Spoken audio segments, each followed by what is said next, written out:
I think it's if someone were to ask me, I'd say one of the most important things that Britain could do at the moment would be a jazz centre. Britain's got a huge history of this music, but there's nowhere, there's not a great important centre where its archives can be kept, which can, and a permanent base where people can be encouraged. So I think now is definitely the time we need a jazz centre.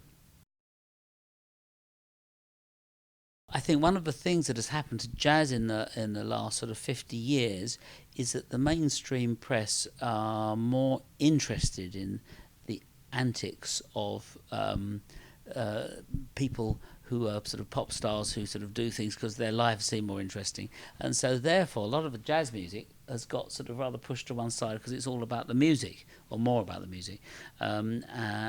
I suppose in recent times the stars haven't been as charismatic as some of the pop stars. So unfortunately, the music has got rather pushed out of the mainstream press, and I think that's a shame. So it would be nice to see it brought back in, but we might need to get a few people who are sort of larger than life and going in and out of prison uh, to bring it back to the fore. One of the worries with any sorts of music nowadays is because everything is so much available on the internet, there's so much everywhere, that people have less and less hard copies of things, which is a very important thing to have because, you know, if a cloud up there or something doesn't work and you suddenly nothing works, so you do need some sort of a permanent record, and you need proper archivists or proper people that keep the archives of all records that are released, and that's not happening now, like it used to. So I think it's another important role for a jazz centre to collect and collate a lot of the jazz records that have been made, that are being made now, and going right back to the when the first jazz records were being made in England, which was a long time ago. I would hope that the Jazz Centre will be a great place for people to come and see jazz and enjoy it, and to promote young people playing it, and to promote it in an atmosphere where it's exciting to see and sort of vibrant and alive and filled with joy and excitement, you know. And I think that's there isn't a place like that at the moment, and I think it would be really great to have that, because I think there are clubs where it's almost like you've got to sort of be a name to play in them, but you don't have the little sort of pubs and things like you used to have, where also almost like village halls where people would play on their way sort of coming up. So I think it's a great another reason to have a jazz centre is to give people a place where they can play and experiment, and to play to an audience, and give a showcase to a lot of young and new artists. Sometimes I'm asked why jazz has such a long life to it, and I think it's a bit like any great music will have life. It's like saying, have you got classical music has a long life? You know, there were people writing symphonies